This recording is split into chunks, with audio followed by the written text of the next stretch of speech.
যেন মনে রাখিস নওজোয়ান, তোমাদের যাদের কপালে সেজদা নাই, তোর জিন্দিগি কুত্তার জিন্দিগি, কুত্তার জীবন। ওই জানোয়ারের দিকে মিলাইয়া একসাথে সেলফি তুলিস, কুকুরের সাথে তুই একসাথে উঠাইস যে পৃথিবীবাসী দেখো দুই কুত্তারে কেমন দেখায়। এক কুত্তার 4 ঠ্যাং, আরেক কুত্তার 2 ঠ্যাং। এটাও সেজদা দেয় না, এটাও দেয় না, দেখো মিলছে কিনা। হায়া যদি থাকে বেটা,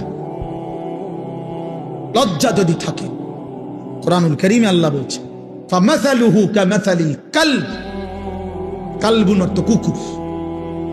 তুমি জিজ্ঞেস করো মাদ্রাসার তালেব ইলমকে, ওই জীবন কুত্তার জীবন, যে জীবনে মালিকের গোলামি নাই, যে জীবন মনিব চেনে না, যে জিন্দিগি বানানেওয়ালা চেনে না, যে জীবন সৃষ্টিকর্তাকে চেনে না, যে জীবন আল্লাহকে চিনে না, আল্লাহর হুকুম বুঝে না। আমার মনে যা চাই, মন চাইছে সারা রাত ছবি দেখতেছে, নাটক, সিনেমা, উলঙ্গ দৃশ্য। মন চাইছে সারা সকাল ঘুমাইতেছে। কিসের ফজর, কিসের জোহর? আমি জানোয়ারের আবার ফজর কি? আমি জানোয়ারের আবার জোহর কি? আমি জানোয়ারের আবার আল্লাহ কি? আমি জানোয়ারের আবার রাসূল কি? আমার আবার হালাল কি, আমার হারাম কি? আমি মারেও দেখি, রাস্তার নারীও দেখি। আমি আমার বোনকেও দেখি, আমি রাস্তার নর্তকীও দেখি। আমার আবার, আমি তো জানোয়ার, আমার তো কোনো হালাল হারাম নাই। এ তো জানোয়ারের আখলাক, এ তো জন্তুর আখলাক বন্ধু। ওয়াত্তাবাআ হাওয়াহু, আল্লাহ তাআলা বলছেন ফাকসুসিল কাসাস, এই আয়াতের একটু পরে আছে লাআল্লাহুম ইয়াতাফাক্কারুন। আল্লাহ বলছে যেই বেঈমানকে আমি জানোয়ারের মতো বানিয়ে দিয়েছি বন্ধু, আপনি সেই বেঈমান। এটা একজন কাফের, একজন ব্যক্তির ঘটনা উল্লেখ করতে গিয়ে এইখানে আছে ওয়ালাউ শি'না লারাফা'নাহু বিহা ওয়ালাকিন্নাহু আখলাদা ইলাল আরদ ওয়াত্তাবাআ হাওয়াহু ফামাসালুহু কামাসালিল কালব ইন তাহমিল আলাইহি ইয়ালহাস আও তাতরুকহু ইয়ালহাস। এক বেঈমানের ঘটনা এটা। আল্লাহ বলছে ওই বেঈমান কুকুরের মতো হয়ে গেছে, যে দৌড়ানি দিল জিব্বা লম্বা করে হাফায়, ছেড়ে দিল জিব্বা লম্বা করে হাফায়। এটা কুকুরের স্বভাব। কুকুরের দৌড়ানি দিল, কুকুর দৌড়তে দৌড়তে জিব্বা লম্বা করে এমন করে, ছেড়ে দিল দাঁড়াইয়া থাইকা আবারও জিব্বা লম্বা করে এমন হাফায়। এ কুত্তার স্বভাব। আল্লাহ কোরআনে বলছে, আল্লাহ বলছে নাফরমানের ওই স্বভাব। পাইলো অতৃপ্ত, না পাইলো অতৃপ্ত। সারা রাত উলঙ্গ ছবি দেখছে। আপনি এই জানোয়ারে জিজ্ঞাসা করেন যে এবার থামো, আর চাইবেনি, ফেরছে তো, চাইছো তো বেডি, এবার বন্ধ করে দাও। এইতে কব না, আমি আরো চাম। তার কোনো তৃপ্তি নাই। এত কুকুর যে, জানোয়ার যে। একটা সুদখোরকে জিজ্ঞাসা করেন যে হারাম কর, এবার থামো না, ও নাম কিলে থামো, আমার আরো দরকার। এজন্য নাফরমান তৃপ্ত হয় না, পাপী তৃপ্ত হয় না। রাগ করার কোনো সিস্টেম নাই। এত বড় কথা কইছে, না না আমি কমু কিতাম, আসমানওয়ালা বলছে। নবীজি বলছেন আর দুনিয়া জিফা ও তালিবুহা কিলাব, দুনিয়া একটা পচা লাশ, আর শুধু দুনিয়ার পেছনে যে দৌড়ায়, খোদার কসম আল্লাহর নবী বলে ওইটা কুত্তা। ও তালিবুহা কিলাব অর্থ কি?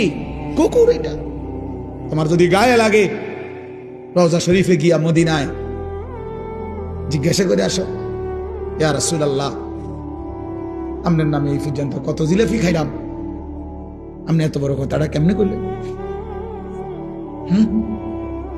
আপনার নামে যে কত বছর ধরে বিরিয়ানি খাই, আপনি এত বড় কথাটা করলেন কেমন?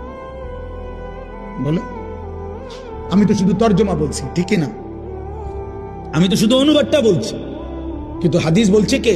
নবী সাল্লাল্লাহু আলাইহি ওয়াসাল্লাম। কোরআন বলছে কে? মহান আল্লাহ, আল্লাহ পাক। এজন্য প্রিয় ভাই, সন্তান আমার, তুমি আমার ছেলে, তুমি আমার ভাই। আমার 15 বছরের ছেলে সন্তান আছে। অতএব তোমরা যারা 15 বছর 16 বছর, তুমি আমার ছেলে সন্তান। তার চাইতে একটু বেশি যাদের বয়স, তোমরা আমার ছোট ভাই সন্তান। আবার আমি চাই না আমার সন্তান নষ্ট হয়ে যাক।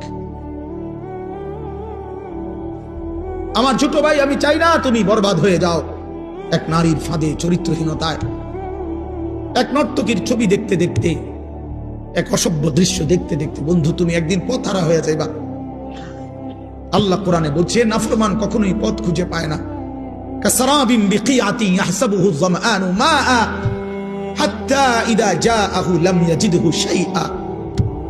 আল্লাহ বলছে, নাফরমান দূর থেকে তাকিয়ে দেখে ওই দূরে মনো পানি দেখা যায়, তৃষ্ণার্ত ব্যক্তির মতো দৌড় দেয়, গিয়া দেখে মরিচিকা, পানি বলতে কিছু নাই, রৌদ্রের কারণে চিকচিক করতেছিল মাটিতে পানি, আসলে পানি না এটা। গিয়া দেখে লাম ইয়াজিদহু শাইআ, কিছুই নাই। সে তো মনে করছিল হিন্দি সিনেমার নর্তকীর কাছে অনেক কিছু আছে। হঠাৎ করে 3 ঘন্টা পরে 6 ঘন্টা পরে তার বুঝে আসছে, হায় আমি তো আমার শরীর নষ্ট করলাম, কিন্তু আমি তো শুধু প্লাস্টিকে না দেখলাম, আসলে তো সে নারী অদূরে। তুমি তো ছবি না দেখছো, তুমি তো প্লাস্টিকে না দেখছো, তুমি তো ছায়া না দেখছো। ছায়া এটাকে তো ছায়া ছবি বলে। তুমি তো ধোকা খাইছো। সিনেমার নর্তকী তো তোমারে ধোকা দিছে, রাস্তার নর্তকী তো তোমারে ধোকা দিছে। তোমারে যেই পাউডার লাগাইয়া, ফেয়ার এন্ড লাভলি লাগাইয়া, মেকআপ লাগাইয়া দেখাইছিল, একটু পরে ঘরে গিয়ে আবার নিজেই এটা পানি দিয়ে ধুইয়া হালাইয়া দিছে। তে যদি বলো যে এই বেহায়া নারী, বেপর্দা নারী, এতগুলো পাউডার সুনু ফেয়ার এন্ড লাভলি ডইলা যে রাস্তায় দেখাইলা বেড়াইতে রে, আমি ধুইয়া লাও কা, আমি যে ধোকা দিছি তারে। পুরুষ নামের ওই বেউকুফ বুঝলো না কেন? যুবক নামের ওই আহাম্মক বুঝলো না কেন? আমি যে তাকে ধোকা দিয়েছি। এজন্য বেহায়া নারী ধোকা দেয়, বেপর্দা নারী ধোকা দেয়, মোবাইলের অস্থির নারী তোমাকে ধোকা দিচ্ছে, তোমার চরিত্র নষ্ট করে দিছে, তোমার হাতকে তোমার নাপাক করে দিছে, তোমার লজ্জাস্থানের সক্ষমতা নষ্ট করে দিচ্ছে, তোমার কোমরের শক্তি নষ্ট করে দিতেছে, তোমার যৌবনের হিম্মত বরবাদ করে দিতেছে। এর চাইতে বেশি যে আমি আর বলতে পারলাম না আমার ওস্তাদ সামনে, আমার মুরব্বীরা সামনে, তাহলে আমি পারলে আরো খোলামেলা কইতাম, হুজুর যে আমার ওস্তাদ। কিন্তু আমার সন্তান, আমি তোমাদের কল্যাণ চাই। আমি এক ফেরিওয়ালা, কখন বাইরে কই থেকে কই যাই কিচ্ছু জানি না, যে যেদিকে টানে দৌড়াই, সারাক্ষণই দৌড়াই।